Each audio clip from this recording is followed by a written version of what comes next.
นี่ตอนนี้ก็คือครั้งนี้คนสอบรถจักรก็ขับไปเลยอันฟังพุ้นสิเป็น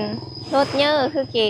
สอบนี่แหละสถานที่สอบก็สิประมาณนี้เนาะพี่ๆเนาะมันสิเป็นเส้นซิกแซกไปหั่นไปนี่หลายอย่างสบายดีสวัสดีนะคะสบายดีพี่ๆเบิร์ดทุกคนเด้อมื้อนี้ก็ขอต้อนรับทุกคนพบกับช่องน้องเคสาวผู้ไทยชาแนลอีกแล้วมื้อนี้มากับน้องชื่อน้องแล้วเนาะน้องสนใจสวนไส้เป็นสาวเมืองเลยดิสาวิระสาววิระบุรีเนาะอย่างสวรรณเขตเฮาเองมื้อนี้หั่นน่ะเก๋ก็มีจุดประสงค์ก็คือแบบแต่ละคนก็คือมามื้อนี้ก็คือมาเห็นหรือว่ามาเส็งเอาใบขับขี่เนาะอยู่ทางสปป.ลาวบ้านเฮานี่แหละพี่ๆอันบ่ฮู้ว่าอยู่ไทยกับอยู่บ้านเฮาหรือว่าอยู่สปป.ลาวนี่น่ะแตกต่างกันบ่เนาะตะกี้นะหากะสิเคยมาอันเสียงใบขับขี่แบบนี้เทื่อแรกเดี๋ยวมาเบิ่งกันเนาะพี่ๆคนหลายบ่แล้วก็แบบเพิ่นมีการสอบแบบว่าสอบเนาะเลยเนาะสำหรับตัวเกเองแล้วก็น้องๆก็ทุกคนนั่นแหละที่มาเฮ็ดในการสิมีพี่เลิศนะก็ล่ะใบยังยืนที่อยู่ใบสมโนโคแล้วก็สมโนโคแล้วก็ฮูปเนาะ3อย่างก็คือเฮาก็ส่งมาเนาะลงทะเบียนพี่เลิศแล้วกับเมื่อวานนี้เป็นวันพฤหัสเฮาก็ไปเฮ็ดขับรถเปลี่ยนก่อนสิเฮานี่แล้วมื้อนี้คือวันศุกร์ก็คือสอบเนาะทุกสิ่งสอบก็คือสิงแล้วตอนนี้ก็คือมาฮอดอันบอนสอบแล้วแต่ตอนนี้ก็เกี่ยวมาอยู่ที่กองคุ้มครองพาหนะและใบขับขี่อยู่แขวงสวรรณเขตเนาะตัวแขวงเลยนี่ทุกคนแต่ว่าขั้นเป็นมือที่แบบมือเห็นนะเพิ่นเฮ็ดลงส่งมาได้แต่มือสิงนะเพิ่นเฮ็ดลงซีนเนาะแต่เก๋หันน่ะบ่ฮู้ว่าเพิ่นเฮ็ดลงซีนเก๋บ่ได้ถือมาแต่บ้านเก๋ก็เลยลงส่งหั่นน่ะลงส่งแล้วก็ถ้าเอาซีนหรือว่าผ้าถุงจากอันน้องที่แบบว่ามาเปิดคลิปน้ำเก๋ในคลิปนี้ก่อนเนาะเก๋บ่ได้ถามข้อมูลละเอียดค่ะว่าซินบ่สิเพราะว่าเฮาต้องเข้าห้องการไปหน่อยนึงเก๋ก็เลยว่าบ่ได้ถือมาก็เลยผิดพลาดนิดนึงก็เลยถ้าเอาซินจากน้องก่อนเนาะนี่บรรยากาศรอบๆประมาณนี้อันนั้นผู้เลออ่านได้พี่ๆอันนี้ภาษาลาวคำนี้พี่ๆคนไหนอ่านได้บ้างคะนี่เด็กเขียนอ่านให้ฟังเด้อกระทรวงโยธาธิการและขนส่งแผนกโยธาธิการและขนส่งประจำแขวงสวรรณเขตกองคุ้มครองพาหนะและขับขี่นี่ประมาณนี้คนกระทาคิวเฮาเป็นยังเกะนะได้เบอร์ที่สดเจ็ดอยู่ข้างหลังเกะนี่ตรงนี้เบอร์ที่สดเจ็ดได้นี่ยังคิวยาวอยู่กี่ปะนี่พี่ผู้เลิกที่แบบว่าเคยมาทางนี้บ่อึ๊บข้างหลังเกเป็นบอนสอบรถเนาะเด็กเกสิพาไปเบิ่งบรรยากาศนี่ว่าเป็นอะไรการสอบเสียงเอาใบขับขี่นี่เนาะแล้วเกพามาเบิ่งบรรยากาศก็พอดีพาอันมาเจอที่เพิ่นเฮ็ดใบขับขี่อยู่ที่อันนี้มันพี่แล้วก็กระทรวงคือแล้วกรมโยธากรมโยธากรมขนส่งคันแบบว่าผู้เลิกสนเจอยังไม่เฮ็ดใบขับขี่นี่น่ะสามารถติดต่อได้ทางเลิกเข้าไปหน้าโปรไฟล์ TikTok ได้ก็ได้ชื่อโรงเรียนสอนขับรถหุ่นเครื่องเซโนเจ้ามีเบอร์โทรแล้วก็หรือเอาในเฟซก็ได้เนาะ Facebook ก็โรงเรียนสอนขับรถและเฮ็ดใบขับขี่แขวงสวรรณเขตโดยหรือว่าคันบ่นั้นก็โทรหาก็ได้9894044เนาะทางเบอร์โทรเบอร์ WhatsApp ได้ทักมาสอบถามได้ไผที่ว่าเป็นรถแล้วอยากสอบใบขับขี่หรือแบบยังบ่เคยขับรถและอยากมาเรียนเริ่มต้นอยู่นี่แม่นเฮาสอนให้จนเป็นมีรถดำรถหยังสมมุติว่าต่างแขวงยังไม่เฮ็ดก็ได้บ่ได้ต่างแขวงมาเฮ็ดก็ได้ต่างแขวงมาเฮ็ดก็ได้เนาะบ้านใกล้มาเฮ็ดก็ได้มีที่พักให้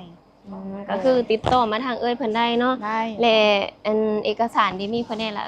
สำหรับคนแขวงสวรรณเขตน่ะเอกสารจะมีใบยังยืนที่อยู่สมโนครัวหรือบัตรประจำตัวก็ได้จะเอาตัวก๊อปปี้กับรูปถ่ายขนาด 3x4 เอา10ใบแต่ว่าสำหรับต่างแขวงน่ะแม่นเอาแต่รูปกับสมโนครัวใบยังยืนที่อยู่น่ะแม่นบ่ได้เฮ็ดก็คือก็บ่ได้มีเอกสารที่เลยยุ่งยากเนาะบางคนสนใจก็สามารถทักถามเพิ่นได้เนาะอันถ้าพี่ๆคนเบิ่งผู้เลิกเป็นคนลาวสนใจจะเฮ็ดแต่ว่ายังบ่ทันได้มีใบขับขี่ก็ติดต่อได้เด้อก็คือเบอร์ที่เพิ่นเว้านี่แหละเกก็พอดีได้มาก็ดีเจอเนาะได้มาเฮ็ดแล้วก็คือได้ใบขับขี่ก็ดีอย่างนึงเนาะมันก็อุ่นเจอไปเฮ็ดเวียกก็ได้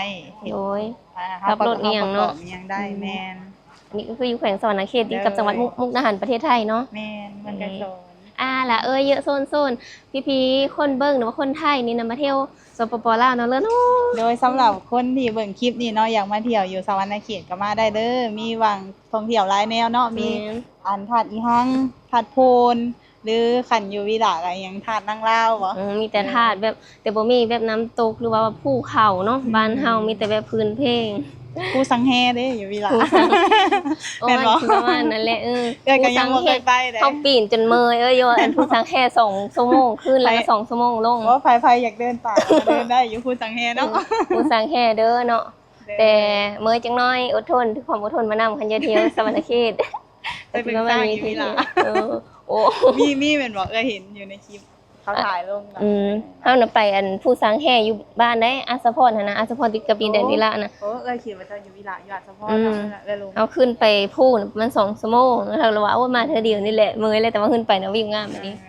จะโซนคนเบิ่งเนาะมีคนเบิ่งมาเที่ยวสวรรณเขตเด้อสถานที่ท่องเที่ยวอาสิบ่หลายตัวน้ำใจคนก็อันตอนหาเนาะแม่นี่แม่เนาะมีเงี้ยจะใส่กันยินดีกันหาจ้าบ๊ายบายนี่บรรยากาศรอบๆบรรยากาศรอบๆสิประมาณนี้พุ่นอันนั้นบ่อนเสียงโลดบ่ฮู้ว่าเห็นบ่เนาะพี่ๆคนมาเสียงก็หลายมื้อนี้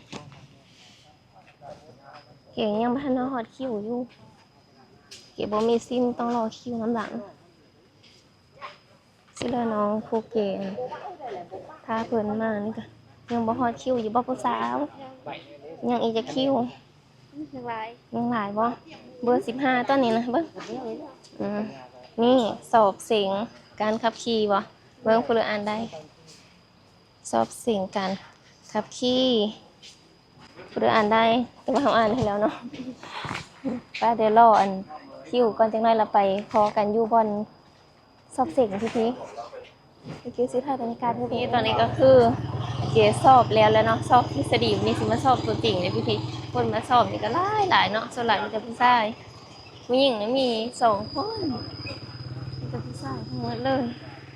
เต็มอันเนี้ยอีกแต่ผู้ชายรอถ้าสอบรถที่เฮาสิครับนี่ก็ประมาณนี้พี่ๆรถเยอะๆจักล้อเนี่ย4ล้อแต่มันเป็นรถเยอะเนาะอันนี้บ่แม่นอันนี้รถตู้ประจำนี่ตอนนี้เฮากำลังสีท่าอันคิวขึ้นไปอันสอบเส็งเนาะสอบแล้ว น้องเพิ่นได้อันเลข15สิเราเบิ่งคั่นน่ะเลขหมาอันได้นี่เนาะบ่แม่น นี่15เลขหมาเด้อเนาะผู้เลยอย่าเสี่ยงก็เสี่ยงเด้อมาของเก๋นะเบิ่งอ้ายนี่27มันคือมี2อัน27คันเป็นเลขภาษาบ้านเฮาเลขเต้าบ่งามไปเลยเนาะเขาเจ้าบ่ให้เธอซื้อต้องปีนเป็น72นี่เป็นอะไรความรู้สึกมาสอบเสิ่งนี่นะตื่นเต้นบ่กะว่าสิครับอันไปถือห้องมันอยู่บ่ได้เนาะมาสอบแล้วจะนึงสู้ๆต้องผ่านอย่างเดียวนี่ก็คืออาจารย์เฮาเนาะฟังนี่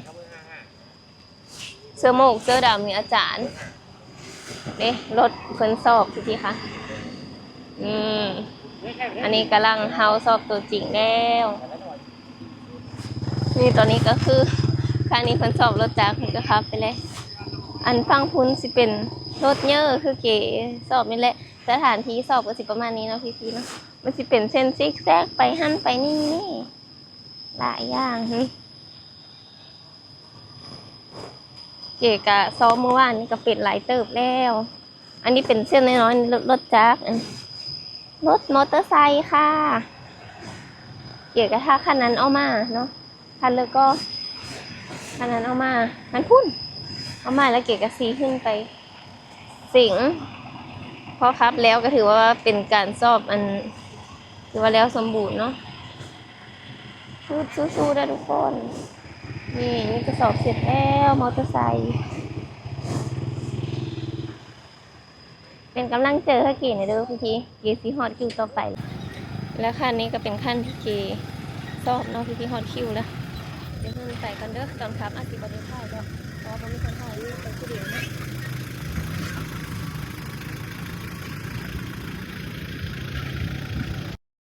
เอา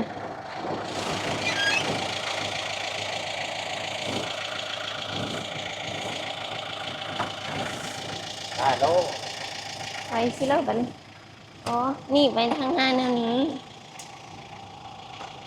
27โอเคขึ้นก่อนอึ๊บนี่เนาะรถก็สิประมาณนี้เลยป้าโคเค้กจักหน่อย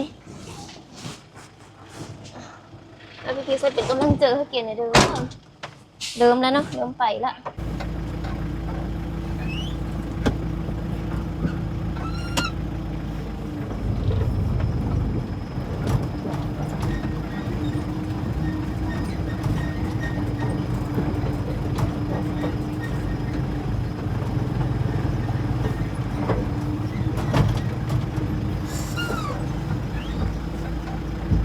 กรรมการมาสิยางมาเบิ่งว่าซั่นทุกคนนี่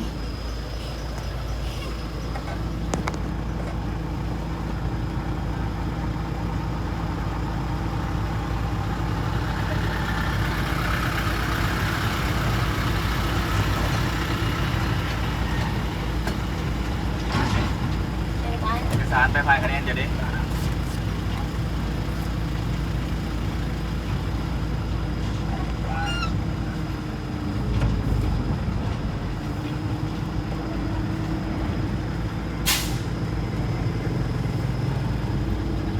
รถที่เกซ้อมมืออันก่อนหั่นนะมันหนักกว่านี้แต่ตัวนี้ถือว่าโอเคนี่1 2 3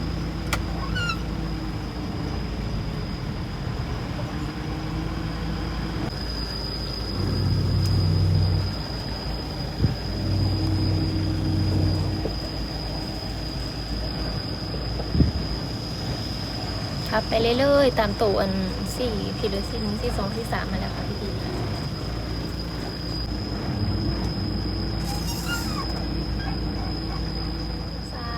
ได้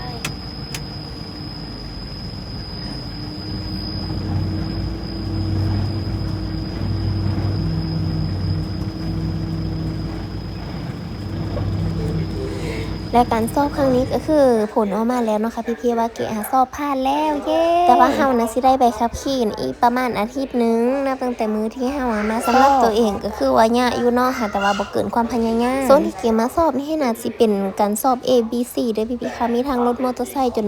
ไปฮอดรถอันแบบเมื่อกี้ที่เกไทยให้เบิ่งหาเกก็บ่มีพลายเนาะคลิปนี้ก็สิเบิดเพียงแต่ส่ำนี้ก็ฝากพี่ๆคนเบิ่งซอยเป็นกำลังใจสาวผู้ไทยตัวน้อยๆผู้นี้นะเด้อฝากกดไลค์กดแชร์กดติดตามแล้วก็ฝากเบิ่งคลิปโดยการบ่กดคำโฆษณาสนับสนุนน้องได้โดยการบ่กดคำโฆษณาสำหรับคลิปนี้น้องก็ขอกล่าวคำว่าสบายดีเด้อบ๊ายบาย